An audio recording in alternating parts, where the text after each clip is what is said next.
Welcome back to another LED torch review. I'm looking at the S Mini Baton today. This was supplied by Olight for review. Now this comes in a whole bunch of different materials. I have the raw brass version in for testing, so there's different tints available and I'll put them in the listing below in the description. On the back of the box you'll notice that it's completely different to other Olight boxes. It doesn't have any specification, just a brief overview of the product. So we open it up and we can see the brass torch here on the right. You'll notice that it's a slight discoloration on the top, but less so underneath. Now brass naturally oxidizes, but you can polish it if you want. This doesn't have any coatings on this one. There's no lacquer or anything like that. Opening up the other section you get the included manual, and that's basically pretty much it for this particular torch model. Now pay attention to the run times on this because they're using the 1600 milliamps an hour non-rechargeable battery. Most of the rechargeable ones I've used are around about 600, so you'll be able to work out the rough run times from that. The other section here covers the normal operation. You have a Moonlight mode as well, quick access to turbo. You can also have the lockout function as well as the timer, and this goes through all of the operation. It's very consistent with the other Olight torches that I've looked at. Now the finish on this, it's attractive looking with the brass. I quite like brass myself. It's also quite good at pulling heat away because it's got a large percentage of copper in the metal construction. You will notice that the clip is stainless steel for obvious reasons, and the bezel, because they're much stronger with that particular metal than trying to make matte brass would bend too easily. The clip, you will notice, is fixed. You can't rotate it around, but you can take it off if you wish. I would personally leave it on. This has the XML2 LED and you have the TIR optical lens, so I'm expecting a beam pattern similar to the other Olight torches that I've looked at. You'll notice that the clip has a couple of holes, so you can attach a hand strap to that if you wish, though there wasn't one included. And we're on to the base cap. Unscrew that. You'll see they've used a white silicone ring, and you have the protector to pull out, and that will let you use the battery. The base cap on this is not magnetic though, that's one point to note. This is the included non-rechargeable cell, and 1600 milliamps an hour is pretty much what you get for a non-rechargeable CR123A. You'll see the spring inside the torch prevents the battery from moving, and brass has a natural lubrication to it, although I'd still use a bit of silicone once in a while. It already is greased slightly. Screwing that up. Very nice little design, and it is a really small torch. We'll have a look compared to the S1R Baton, which in itself is actually very small. Put them side by side, you can see that the S Mini is even shorter. So it's about as small as you're going to get that I've seen for a CR123A torch. There are some similarities in design. You can see here the S1R has a magnetic base. It also has a quick charge, but the S Mini doesn't have that magnetic base or charging function to it. And there's a slight variation in the clip design as well. You can remove that clip, but you can't rotate it around like you can on the S1R. Now you can use this with the rechargeable CR123A cells. I have an Olight one here, and this came in, I did a separate review on this, they came in at around about the 600 milliamps an hour mark, so you can get a rough idea of your run times. You're going to get longer run times off the non-rechargeable, but there you go, that's how things run. Operation very much simple as with the other Olight torches, single press for on and off, quick access to the turbo mode, and you can enter the Moonlight mode if you push and hold it whilst turning on. Now if you continue to push and hold whilst entering the Moonlight mode, you'll get a momentary on function that goes into the lockout. You see it flash. That's a handy feature to have, particularly as you can't move the clip around. You can also push and hold to cycle through the power settings and enter the strobe mode with a triple press.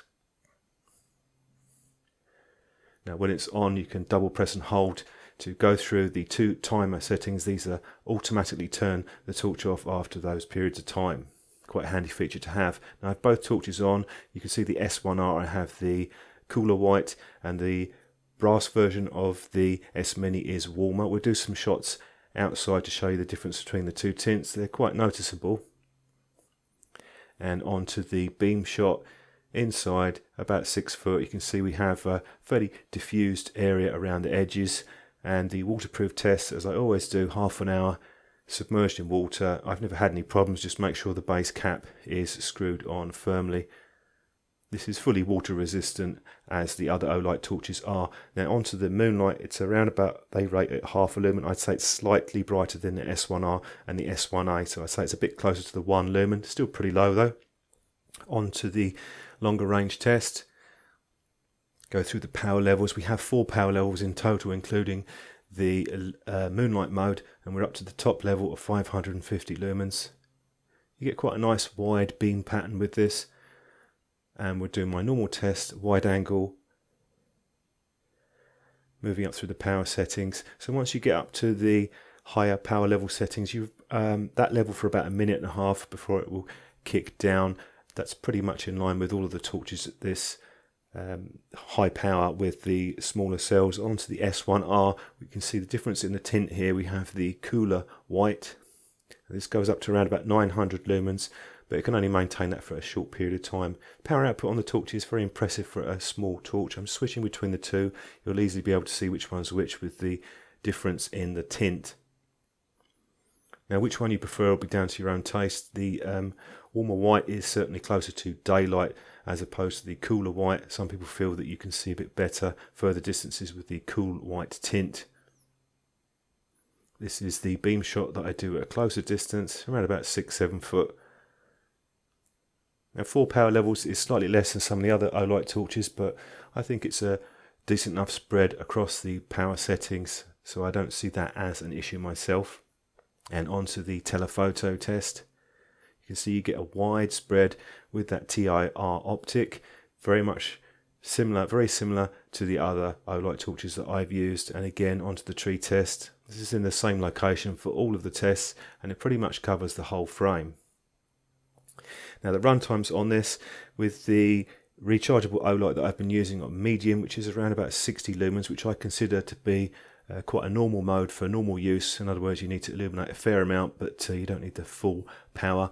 You're probably going to get around about 3 hours, I found, using it myself. You're going to get longer with the non-rechargeable battery. Onto the side of the house test, going from the low mode to the medium. And then taking it right up to the top power level. It's nice to have the top power level if you need the extra range. This isn't really designed for a long range, it's more of a flood type light, but it can be handy to have that extra burst of power if you need it. And onto the Moonlight. It's certainly good enough if you're up close or you have somewhat night adjusted vision. You'll be able to find that quite useful. It's not too bright. If not, go to the low mode, which is around about 12 lumens. Gives you a reasonable amount of light. Up close work, not too bright. Now around about 10 foot distance, you'll see the light spread out completely. It pretty much covers the whole frame at longer distances. So a nice diffused light on this. And onto the strobe, you have a single strobe mode, which has a slight variation in the flashing speeds. Now I'll give you a few thoughts so far with the S Mini. This is designed to be a super small but offer a high power output. There are some compromises with that because of the type of cell that it uses, the CR123A. Really this fits into the pocket very nicely. You won't have any issues carrying this around at all. It's a carry with you everywhere type of torch where you have that big power if you need it. So one of the advantages with that would be that you can not just fit it into a pocket or a backpack without it taking up any space. You can put it onto a hat, you can clip it on there, even though it's a little bit heavier. It's still a very small torch, and you have quite a few variations. This is the CU version. You have brass, copper and a high gloss black, but there are stainless steel and titanium versions. I will put information about those below on which tints there are. Finishing off with a summary and conclusion with the S Mini Baton, I'll start with a couple of areas that I might change to improve the product. The first would be the base or tail cap is not magnetic, and that's something which I do use sometimes, and I think it would suit the torch design well if they could include that. You also don't get a wrist strap or spare O-ring, and I think you should do with a premium product of this type. The run times are going to be pretty good with the non-rechargeable cell CR123A, but the rechargeables, due to the nature of these cells, they're a lower capacity, so I would definitely advise having a look at those, but get a few of them. At least keep 1 or 2 spare with you if you're going to be using the torch a bit more, or possibly look at a larger battery torch. On the positive side, this is really super small, a super compact size, very pocket friendly.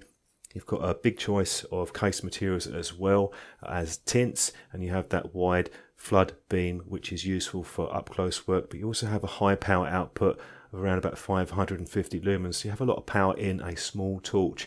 They have got the lockout mode and you have the timer, and I'm quite happy with the UI overall on the Olight torches, especially the recent ones. So thanks very much for watching. I hope you found that of some use, and don't forget to subscribe. I'll be looking at more torches in the future, and I will see you in the next video.